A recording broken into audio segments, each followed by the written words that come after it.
আসসালামু আলাইকুম ওয়া রাহমাতুল্লাহি ওয়া বারাকাতুহু।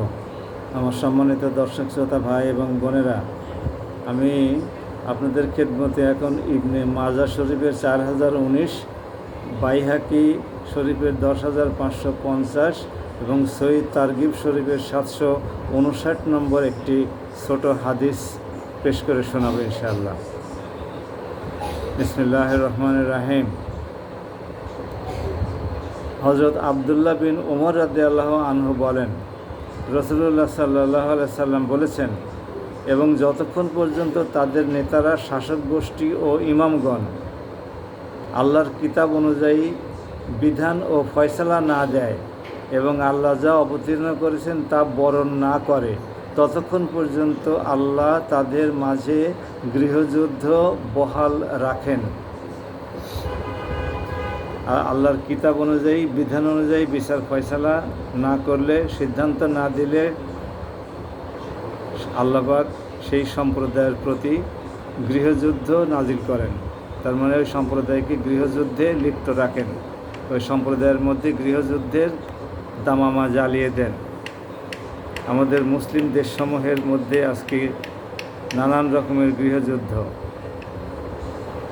আপনারা দেখতে পাচ্ছেন। আফগানিস্তানের সাথে পাকিস্তানের, কোনো সময় পাকিস্তানের সাথে ইরানেরও গোলাগুলি হতে দেখেছি আমরা। তারপরে আমরা দেখছি সিরিয়াতে আমরা কি দেখলাম, ইয়েমেনে আমরা হুতিদের সাথে সুন্নিপন্থী, সৌদিপন্থীদের গৃহযুদ্ধ দেখলাম।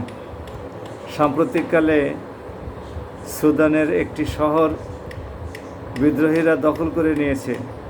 সুদান কিন্তু একটা মুসলিম কান্ট্রি এবং ওআইসির সদস্য, তারপরেও সেখানে একটি গ্রুপ আরেকটি গ্রুপকে সরিয়ে একটা শহর দখল করে নিয়েছে।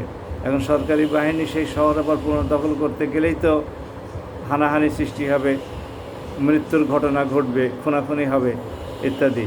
তো এমনিভাবে বাংলাদেশের অবস্থা দেখুন, বাংলাদেশের মধ্যে কি গৃহযুদ্ধ কম? বাংলাদেশের একই দলের মধ্যে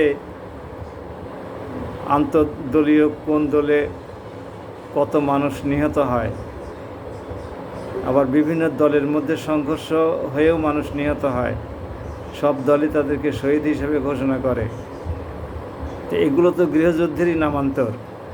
আসুন আমরা মহান সৃষ্টিকর্তার দরবারে আকুল প্রার্থনা করি যে তাঁর বিধান অনুসারে আমরা এই দুনিয়াতে সিদ্ধান্ত গ্রহণ করব, এই দুনিয়ার শাসন ব্যবস্থা পরিবর্তন করে তাঁর বিধানে দুনিয়া পরিচালনা করব, এবং আমাদের অতীতে যে সমস্ত ভুলভ্রান্তিগুলো হয়ে গেছে সেই জন্য মহান আল্লাহর দরবারে আমরা ক্ষমা প্রার্থনা করি। দয়াময় আমাদেরকে অবশ্যই ক্ষমা করবেন যদি আমরা সহি নিয়াতে তওবা করি এবং সঠিক পথে আসি। মহান সৃষ্টিকর্তা আমাদেরকে তৌফিক দান করুন। ওয়া মা তাওফিকি ইল্লা বিল্লাহ। আসসালামু আলাইকুম ওয়া রাহমাতুল্লাহ। সম্মানিত ভাই এবং বোনেরা, আমার এই কথাগুলো যদি আপনাদের ভালো লাগে তাহলে আমার ভিডিওটা সাবস্ক্রাইব করুন। আমার ভিডিওটির টাইটেল হলো ডক্টর আতাউরস অ্যানালিসিস। তারপরে আপনার ফ্রেন্ড লিস্টে যারা আছেন তারা এটা শুনতে পাবেন। আমি আবার পড়ছি, ডক্টর আতাউরস অ্যানালিসিস। সবাই ভালো থাকুন। আসসালামু আলাইকুম ওয়া রাহমাতুল্লাহ।